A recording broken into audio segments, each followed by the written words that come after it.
All right, y'all. What's going on? What's happening? It's yours truly, Golden Dark Day, and this episode is the pre-CBC Congressional Black Caucus edition 2023. CBC ALC 2023 edition. Yes, all of those letters rhyme with each other, but they all go together because that is in reference to the annual Congressional Black Caucus annual legislative conference, and that is occurring here in Washington, D.C., starting as of either Wednesday or Thursday. So that's what makes this the pre-CBC edition. So make sure that you like this episode, that you share this episode, that you subscribe to this channel, Golden Dark Name, and that you also follow my Instagram profile, Golden Dark Dame. That is GOLDNDARK_DAME, so that you'll be aware of when an upcoming episode will be posted. So for this episode, this is coming off more like a venting session, so to speak. I don't really have too much commentary, so it's mostly venting. I just want to cover right quick mostly reality TV dating series and what's going wrong with them. And also, for anybody that does not live here in DC, just want to drop a little bit of intel to the visitors in town for Congressional Black Caucus. And, look, this is going to be inclusive of the creation of my ish list. And that's substitute for the profane word SHIT. Okay, I want to put everybody, as many people as possible, on to where not to go, where not to patronize, what's not worth it in DC. Okay, because again, this is like a partial vending session. I just had a very, I don't even want to minimize it by calling it a bad experience. So I'll just say I had a highly unsavory experience just a few days ago at a restaurant, a dining establishment that I was patronizing. So I want to put y'all on to that. Matter of fact, let me go ahead and start with that. So, excuse me. First of all, there's a restaurant in the area of DC that is known as Chinatown. Okay, and that's, there's literally a Chinatown in DC. I consider that to be downtown DC. And this restaurant, it's been operational for quite some time to my awareness. And it's called, well, before I tell you the name of it, I'll give you the address. Okay, this restaurant address is at 610H. H is in Hank H Street, northwest side of the city of DC. 610 H Street Northwest. So what had happened was, and again, this is going on the ish list. I almost messed around and said it. On the ish list, first up, this restaurant. It's a Chinese restaurant. I don't even do Chinese regularly. However, this was my this was about my fourth time. I've been to this specific Chinese restaurant, dining in a handful of times now. And the purpose having been with, a group of counterparts. So it was pretty much a group outing. And, the consensus was, oh, let's go to this restaurant, based on the hours of operation and where we had all just come from. So, and I got it now. The name of this place is called New Big Wong. The name of it kept coming back and forth to me. So now that I looked it up, hopefully it'll stick this time, because it's definitely some other actions coming down the pipeline based on my experience that I'm sharing with you now. So what happened was we're in there. It's about maybe about 8 of us in total. And, standard experience that you would expect to witness as far as, a group of people just dining, period, regardless of the time of day. It's a group of us. Most of us are a little rambunctious. Either way, this is the crap that happened. Because it didn't even start with me. However, it ended with me. So, one of the folks in the group at the table was hesitant about ordering any food at all. But they decided to order something. Because, usually when you go to Chinese, I guess with a group, in my experience, it's resulted in, there's going to be food left over. So, it's a large serving, shared plate experience. So that has mostly resulted in you get your carry out container, pack up the remaining food. So anyway, they did ultimately decide they were going to order some food, and just to have something to eat in the moment, and mostly to have something for the next day to eat. So shortly after, food started being brought to the table, being served to the table, and this was occurring between 2 different employees serving our table. The person who had, reluctantly ended up ordering food, they asked for a carry-out container early on, right?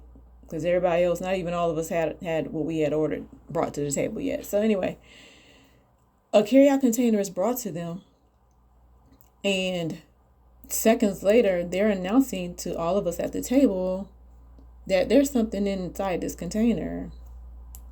Now, what do you think that may have been? They told us it was a dead baby roach in the carry-out container that had just been given to them. And so, of course, everybody's, grossed out. And so they tipped the box to show some of us. And so I'm asking them, let me see. But they didn't tip it at an angle to which I could actually see inside, just, to see what they described. So because I couldn't see it, I said, you know what? Maybe it's meant for me not to see it. Never mind. I don't want to see it. Because I was one of those people whose order of food had not even arrived at the table at that point yet. So, and I was hungry. So beyond that, though, they definitely asked for a different container. And I think they did, inform whoever came back to the table the major issue. But either way, they got another, a different container. I don't recall any apologies, being offered up or anything to, try to console that error. Okay. So, but what happened next,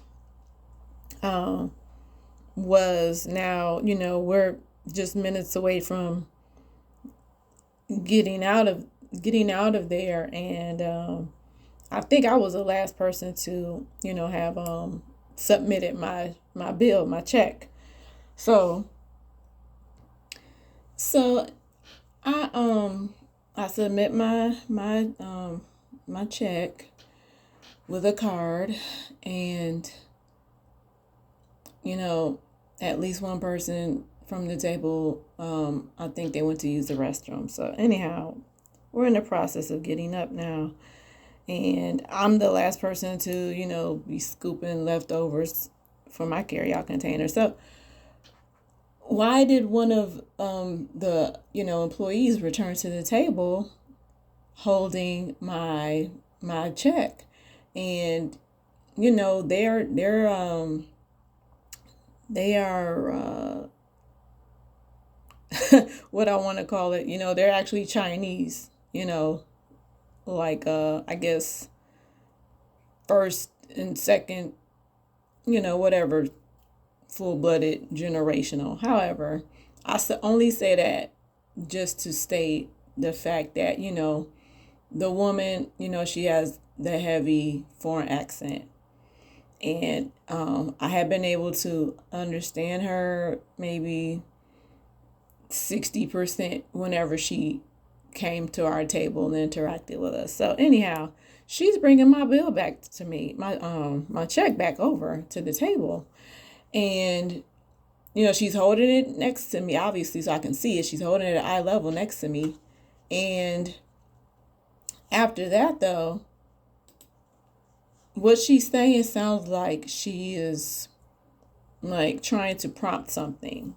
So, people still sitting at the table are talking. It was actually two different conversations occurring. And I said, wait. Hold on, y'all. Everybody, pause. I got the attention of all of my counterparts at the table. I said, just a moment. I need everybody to stop talking so that I can ensure that I clearly understand what she's trying to say to me right now. So it's silence at the table. And I look the Chinese woman in her face. She's wearing a mask too that actually hindered with, some of the audible understanding of her.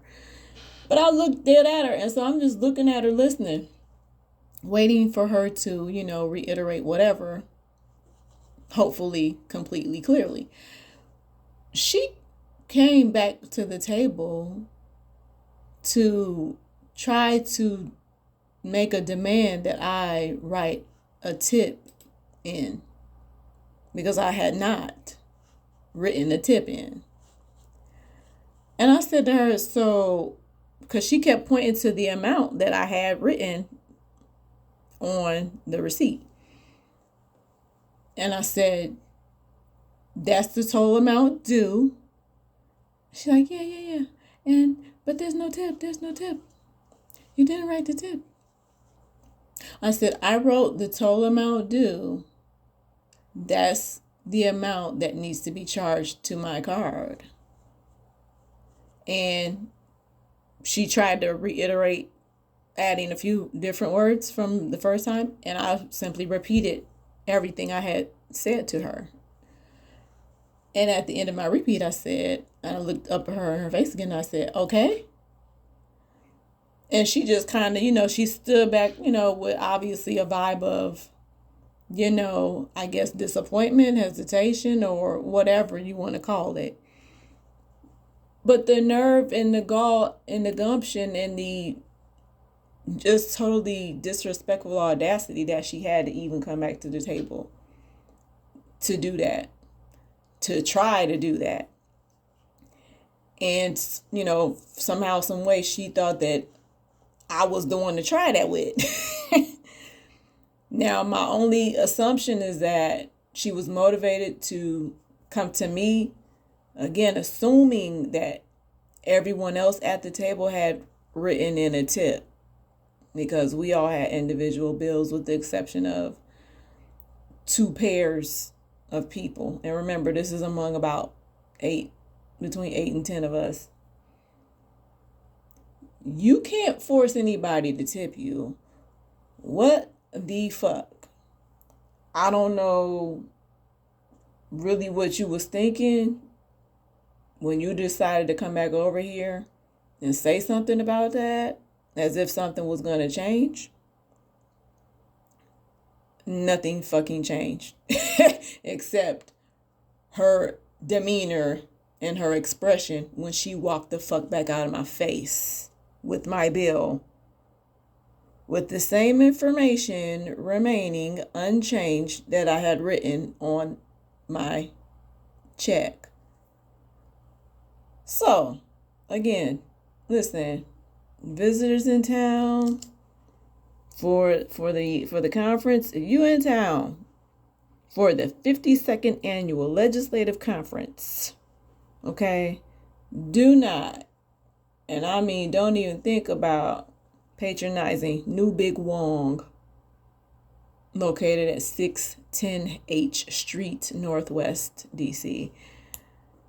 Because if anything, there should have been some comp offers that got extended around the fucking table. I mean, I hope that goes without saying, but, you know, there's going to definitely be some individuals who hear this that don't get it. So that's the spell out. That's making it plain. Don't patronize, nor overlook, nor pacify any establishment that interacts with you in such a demeaning fashion, nor where you recognize the lack of cleanliness. Oh, because guess what? There was another aspect to that matter as well. In between the dead roach stuck inside one of the carry-out food containers and before, the direct instance with me trying to have a tip forced from me, in between the fork that I received, fork and knife that's wrapped up in a napkin. When I unwrapped my stuff, I'm so glad. I'm so glad. And I think I usually do pay attention to the silverware. So this time was no exception. I'm so glad that I took a focused look at my silverware because, of course, I needed my fork. I look at my fork. There was like a piece of a kernel of rice stuck in between, two prongs of the fork. And I let one of the folks sit next to me, I showed it to them. I was like, oh no. And so, I had to get the attention of the male server who had been coming to our table. I got attention from a distance. Said, I need a new fork. And I don't even remember if I got the opportunity to show him why I was asking for a new fork, but he brought me a new fork. The dirty fork remained on the table the whole time. So, stuff like that. Listen, it's just interesting to me too. I think part of what's fueling this matter for me also is just recently, I saw some opinions shared about people's perspective and, a mention of, certain things that they like best about Washington, D.C. And, this question was posed to people who live here in the area, right?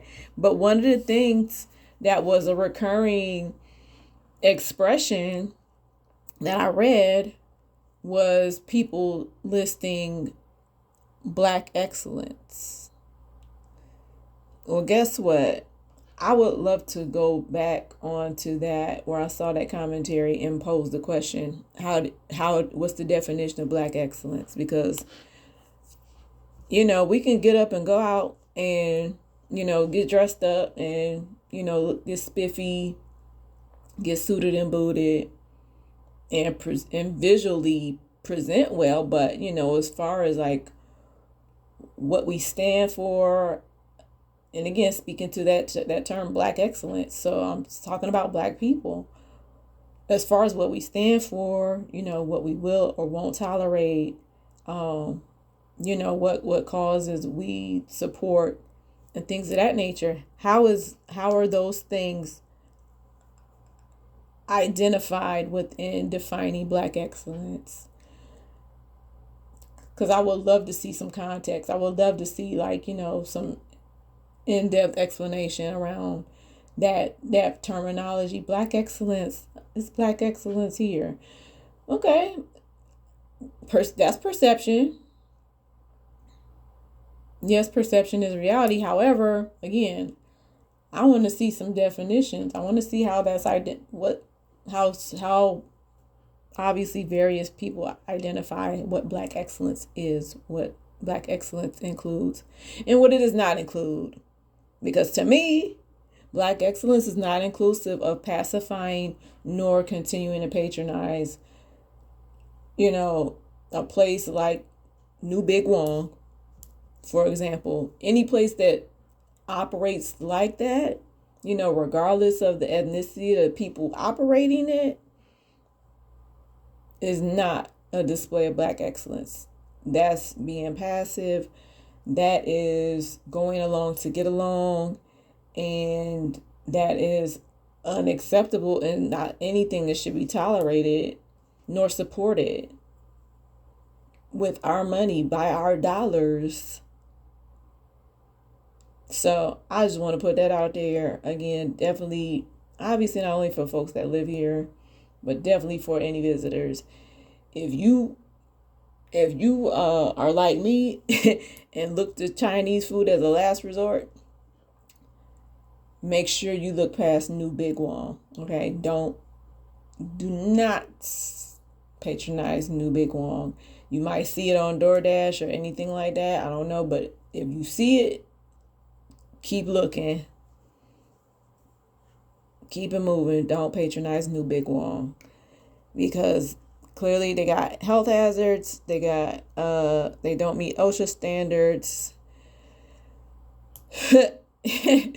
Shall I go on? I'll go on. So anyhow, moving on to again, just want to give a quick, my quick summary, my quick summation of reality TV series, because definitely always going to see patterns as far as looking up this stuff on YouTube among other YouTubers and what they're pushing out.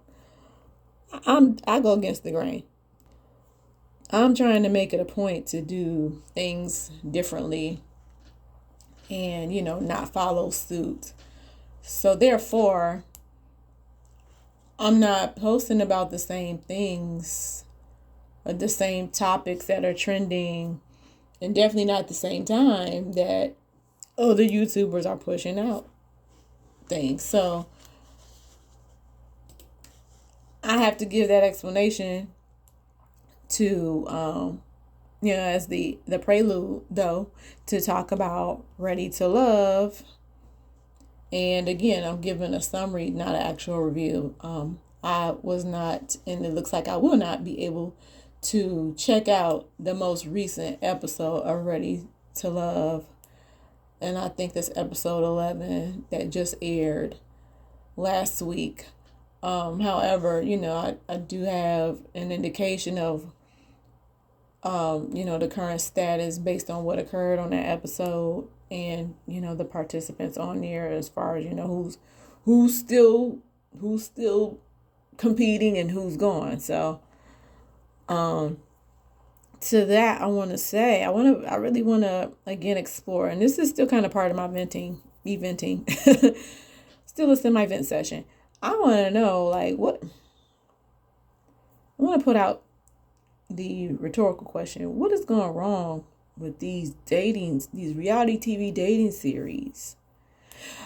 Oh, and I forgot. Yeah, before I go any further, let me give the disclaimer. This video, most of my videos, if not all of them, are for entertainment purposes, unless receipts are provided indicating facts. Know that this is my opinion that I am stating and sharing. So now, I just gave y'all a receipt about New Big Wong and how trash it is. So don't go there unless you don't mind potential trace of, insects, roaches, roach eggs, or anything like that on or around your silverware, your food, your dishes, any of that. Don't hit that up. I just gave you the receipts as to why. So back to reality TV dating series. So, because if you compare, or if you acknowledge rather, the angle, the approach that the format, that's what I want to say, the format of this particular show, Ready to Love. If you assess the format, if you watched it long enough, you should at this point definitely be able to assess that the format of this particular reality TV dating competition is all jacked up. And I've said it before. It's all jacked up. And it has not sought to get any better. It hasn't sought to improve as far as the production goes. This current season, which is in Dallas, is like the worst ever. And definitely at this point on episode 11, being on episode 11. So I'm estimating there may be 2 episodes left, perhaps, possibly. Yeah, I think I'm going to estimate it's 2 episodes left at the minimum, 2 to 3 episodes to go. But it's just so, it's at reached a point from the outcome of episode 11. It's just so plain to see there's really nothing else to watch aside from kind of like the forced jumble of couples, that are going to pair up. If they're actually going to pair up, or if anybody's going to, deviate from the expected outcome format and choose themselves. Okay. It's the only thing to continue watching the remainder of Ready to Love is for now, because it's so clear to see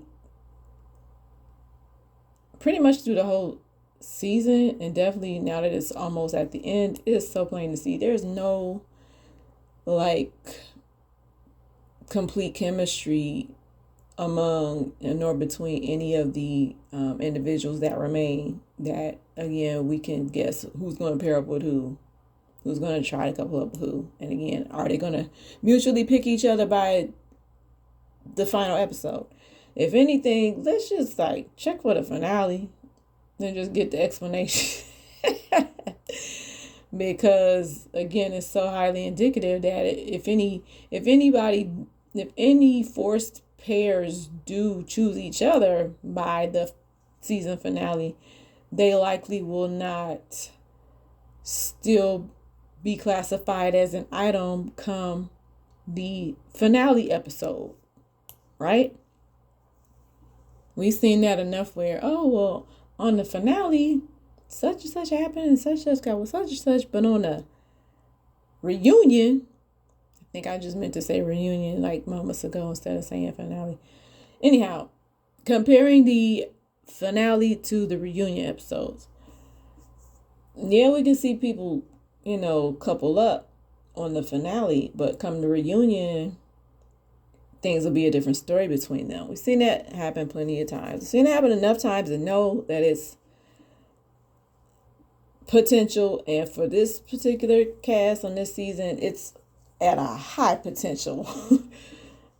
It's at a high likelihood that's what's going to be the case. So let me just furthermore, let me continue to explore why this series is going down, because I think that it's mostly due to what we've seen the result being for particular cast members within just the past few seasons of this show that comes on the OWN network.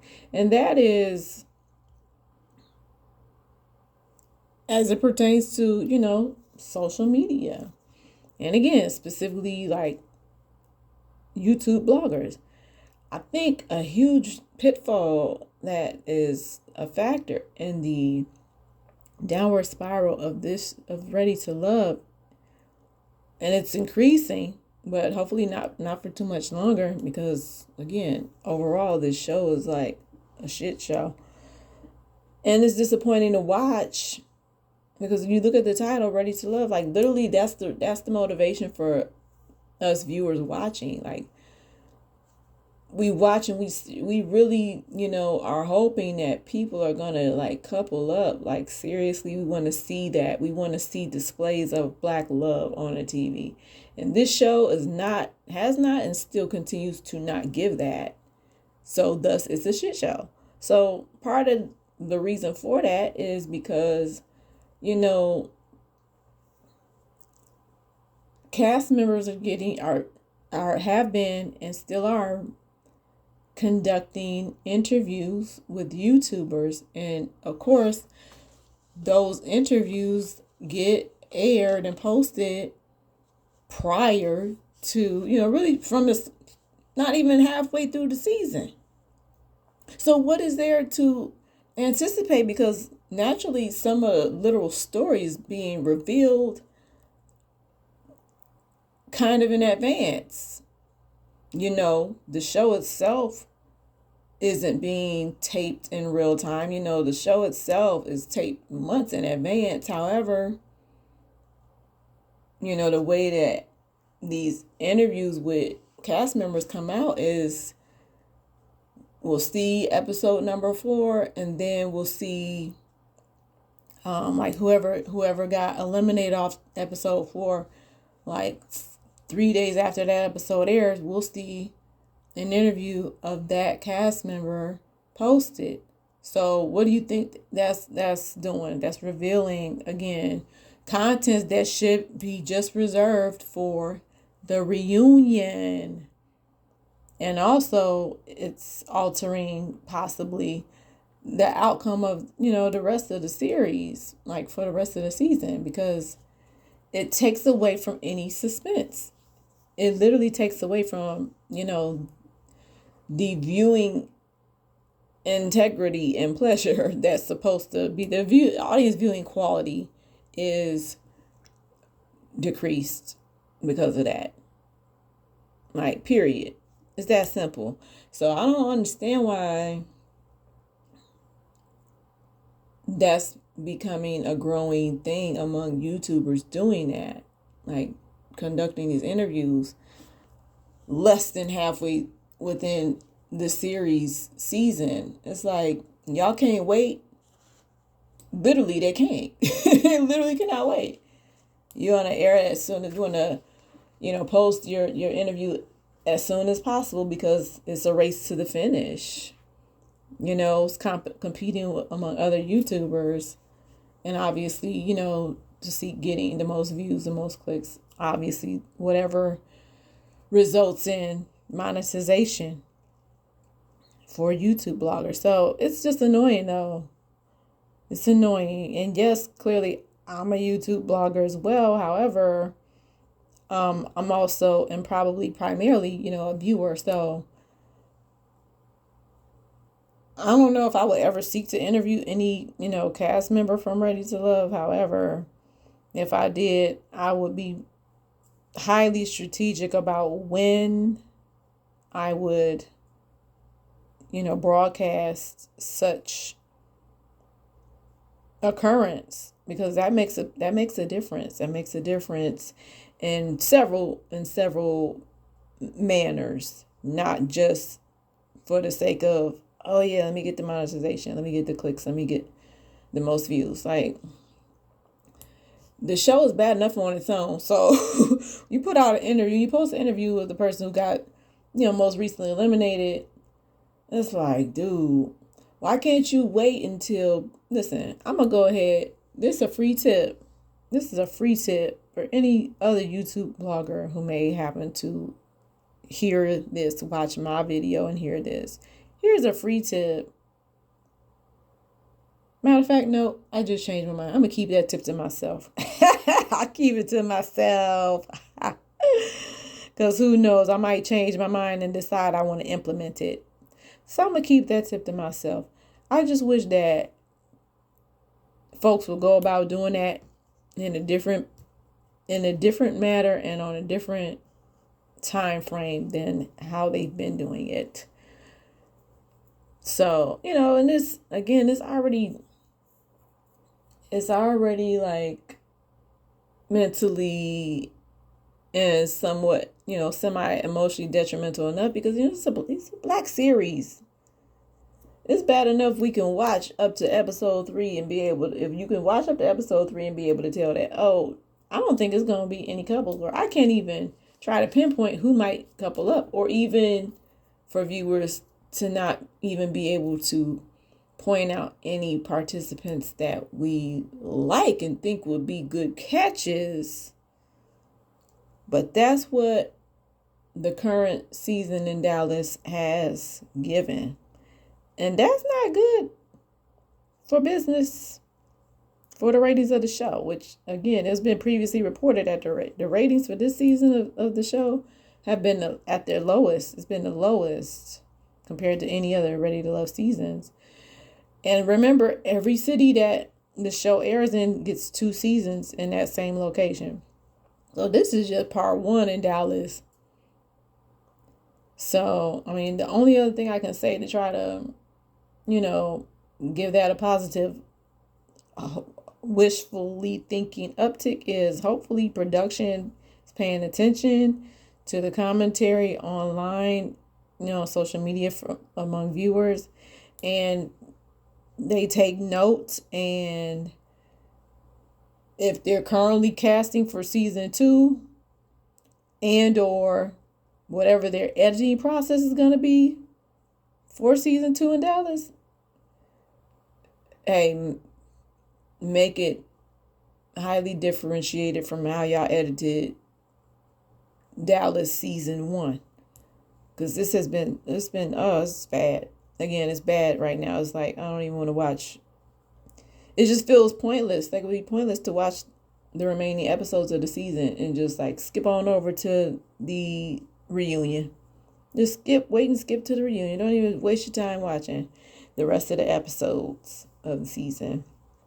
Okay, because it just looks like forced fake people remaining on, going along to get along, making false claims of having connections that don't exist just for the sake of making it through to the end, and wanting to be, obviously visually winners, making it to the end. But again, are you actually going to pair up with, the last person of the opposite gender standing along with you? It's like ridiculous. Anyway, and I want to compare that to reality dating on other networks, such as, and I haven't watched it, I think it did just start to air. I think the airing date just passed. But another reality dating contest, The Golden Bachelor. Now, I have probably watched no full episodes of The Bachelor ever, nor The Bachelorette. I've only seen portions, and I can't even tell from which season because it was that long ago and that irrelevant to me. However, just for comparison's sake, a show coming out now, such as The Golden Bachelor, which is the senior citizen version of dating competitions. That's what The Golden Bachelor is, right? That show seems to have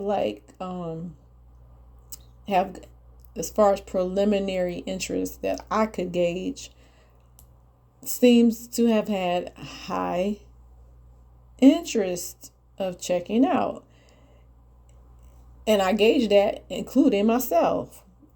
Okay? Now, I don't get to watch network TV on its standard schedule.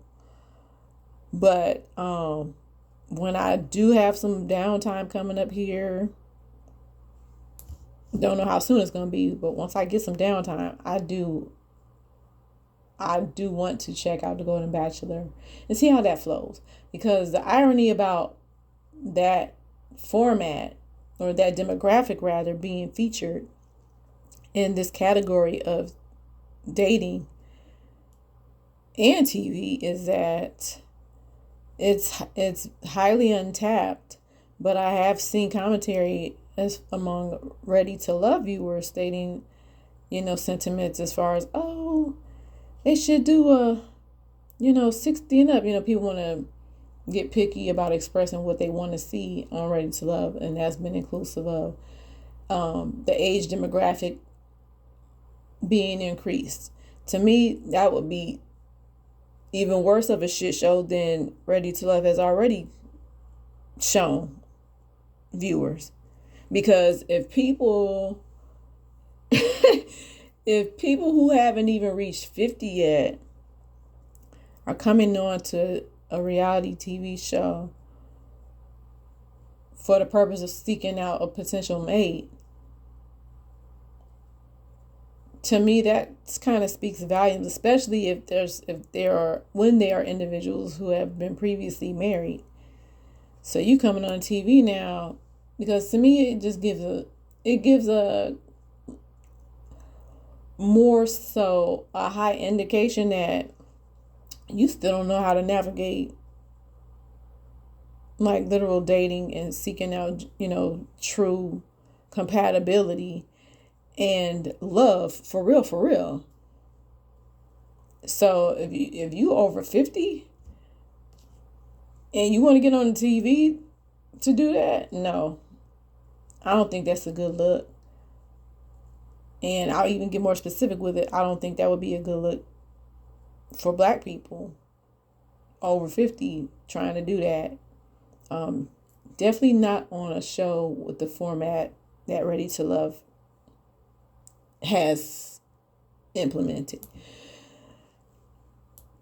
And another source of the downfall too is another demand that, viewers of Ready to Love have made online is inclusive of how do I want to categorize this, body type.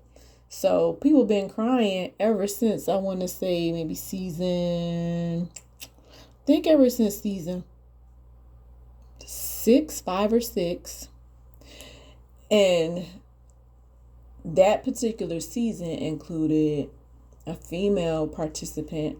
I won't say her name, not only because I can't recall it right now, but also because I don't want to, potentially get targeted adversely for saying her name specifically in this regard. People know what I'm talking about. I think her name starts with T, though. So I'll say that much about identifying her. There was a female participant, and she is heavyset. And so ever since that individual was included, somehow an oversight has been made, because ever since that season, some viewers have come online claiming / advocating that, what do I want to call them? I guess BBWs, standing for beautiful Black women, or big Black women rather, be included, as if this chick whose name I think starts with T was not that. That was the inclusion. That was an inclusion of that specification. So what do you mean? Now, what it appeared to really actually be was, a demand, an outcry. Oh, we'll do that every season. Cast people that look like her every season. Well, you can't really help who's interested in in applying for the show. Like, if they don't apply, I mean, that's factor number one. But other factors that follow that is, whatever the screening process is beyond applying, and other factors that I'm aware of. I can imagine what they are, that you have to go through a process of elimination. But viewers seem to mostly think that, oh, you can have anybody on you want to. Why don't you pick this? Why don't you pick that? And I personally know that's not how it works. Because we're talking about a competition. You have to think about people who are willing to be, followed, taped, on screen for however many hours, for however many weeks. Do they want to do it? Are they able to do it? Et cetera, et cetera. So again, many variations go into that, that equation of who ultimately gets chosen, and, who ultimately, gets cast onto these shows, these reality TV series. Like, it's not for everybody. People might sign up and get chosen and then change their mind and or not be able to do it. So things happen. But the last way I want to tie that into assessing the comparison to the Golden Bachelor is I tried to specify why try to specify, a physical type?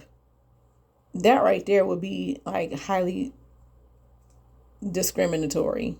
And maybe that's another thing about that viewers who have expressed that don't recognize nor comprehend. Anyway, that just leads to me wanting to point out someone who is currently still in the competition on, this current season, and that is Janelle, which, so many people, again, as far as, people who post videos reviewing the show on YouTube, want to point out, her looks as far as attractiveness. Okay, so I'll just say this about that. Makeup is highly transformative, and a pretty face is just a pretty face. It does not supersede the personality and the character of that individual. So it got kind of annoying to hear, again on YouTube, commentary that she has a pretty face, she got a lovely face. Okay, and are you paying attention to her behavior though? Are you paying attention to her interactions and her treatment of others on the show? It's very nasty. It's very listen, I don't want to go cliche with my terminology. It's nasty. Her behavior has definitely been I'll say obtuse, and just this negative attitude. It's giving spoiled brat in an adult body. It's giving insecure. It's possibly giving pretty privilege, or maybe I'll say wannabe pretty privilege, because this chick meets that physical demographic that so many people have, been demanding over the past couple of seasons of wanting to see, which is the heavyset side. She's a big chick. What about that part? I mean, I noticed it. It took a few episodes because it seemed, once I did notice it, it seemed apparent to me, oh, they was like blocking that out literally. But now that that's evident, it's like, oh no. I mean, she ain't attractive visually 100%. So let's recalculate things, okay?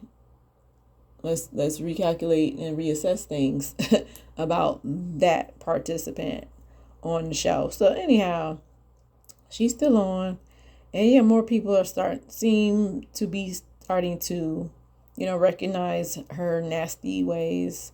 And she's not the only one. I also want to identify Jessica's behavior as well. It's kind of similar, just in a way of not being appealing,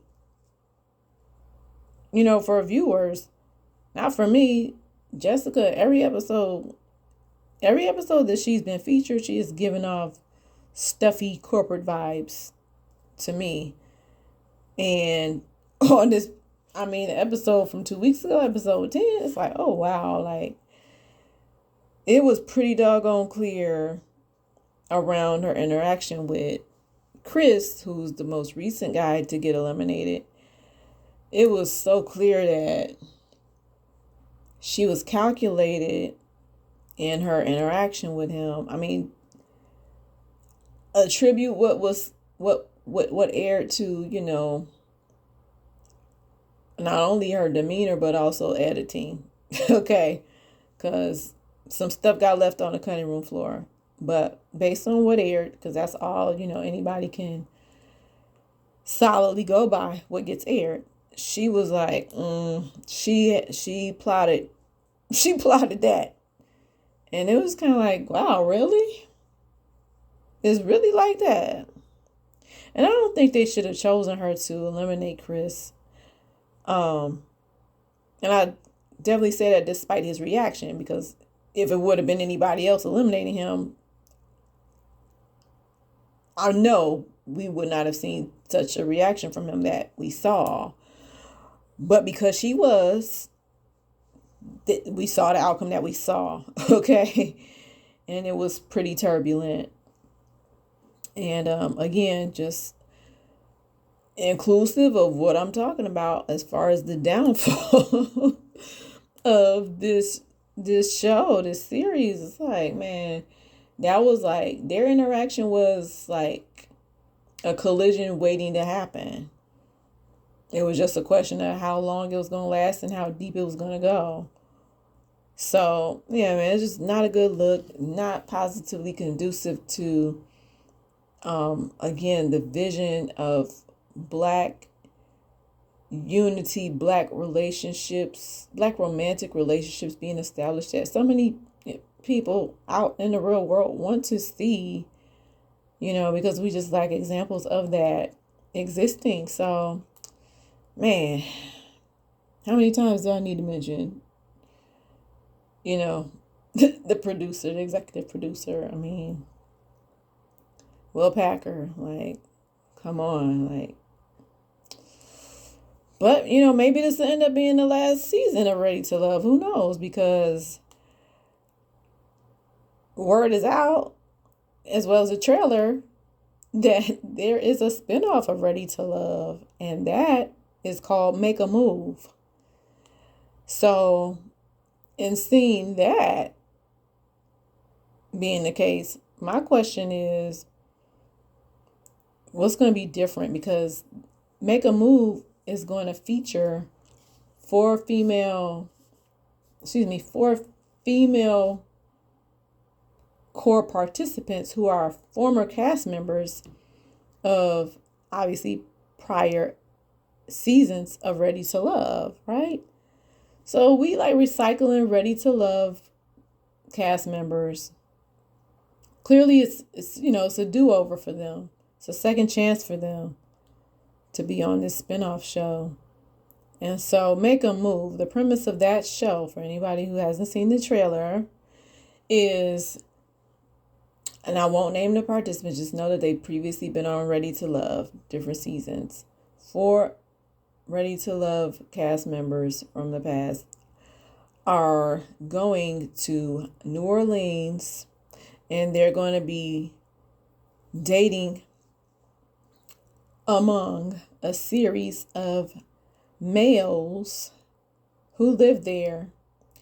And the objective here, and then they'll be able to, date the same guy that one of their, fellow participants is dating if they so choose, if that's, what happens. So anyway, the objective though is, to zone in on one guy, and if things are clicking between, if there's a mutual desire for a relationship, the goal is to see for each woman to decide whether or not she wants to or is willing to relocate to New Orleans to have and to start and or continue a relationship with, the chosen guy, mutually chosen guy. So that's the premise of Make a Move. I mean, it sounds like it'd be worth watching, but however, it's going to be dependent upon the format. It comes down to the format. That's what it boils down to, especially if this show is also produced by Will Packer. Don't know who the producer is. Didn't look up that info to see. But again, it clearly is a spinoff from Ready to Love because it has people who have been on Ready to Love featured on there. So, we'll see how it goes clearly once it comes out. I think that's not coming out until November. So that's in about another month and a half from now will be November. And also I need to make mention of the fact that I am number one DC Power Universe fan. And so speaking to that franchise, I have not yet tuned into book. I hope I'm counting the books accurately. I have not yet tuned into book 4. I have not yet tuned into Power Book 4, Force Season 2 just yet. So yeah. Again, I already said, I'm busy right now. And CBC is starting on Wednesday, so tied up with that. And a couple more weeks after that, hopefully I have some downtime. So yeah, it might not be until about halfway through that season for me to catch up and start doing my reviews for that. However, I do still intend on doing reviews for book 4, Force. And from what I've seen so far, as far as the trailer portions of, short trailers rather, for, this second season, I don't know, it's giving underwhelming, but, maybe I need to see full episode before I provide any commentary of any degree on that. So, yeah. Final word is that going back to Ready to Love and the upcoming spinoff Make a Move. Listen, if they don't do nothing else different with Make a Move, I hope that they have conducted background checks on those men that, got chosen to compete. So, because they damn sure haven't thought to do that for casting for Ready to Love. And they also need to throw in having some NDAs for everybody who gets cast to sign to. Stop doing these interviews before the season is even halfway through. Like, it's just muddling down again the viewing process of the series. It's just making it so like uneventful and predictable. And yeah, so yeah, again, production for Ready to Love, I need to do some shit differently. But again, the ratings are so low this season. Maybe this will end up being the last season because y'all format that y'all chose sucked. Bootay. But that's all I got. That's all I got for this episode, for this CBC edition, for this CBC version. And yeah, just a reminder, again, share this video, like this video, subscribe to this channel, and make sure that you follow my Instagram page as well. Golden Dark Dame on IG, GOLDNDARK_DAME. That's my IG profile. And make sure you check that out so that you'll know most of the time in advance when I'm about to put out an episode. So that's all I got for y'all. Again, remember this also included the incarnation of the ish list of where not to go and where not to patronize, because it ain't worth it and they don't deserve your hard-earned dollars or your respectable patronage. Don't patronize any place that doesn't respect you. So that's my word on here. This has been yours truly, Golden Dark Dame. So look for me for next time.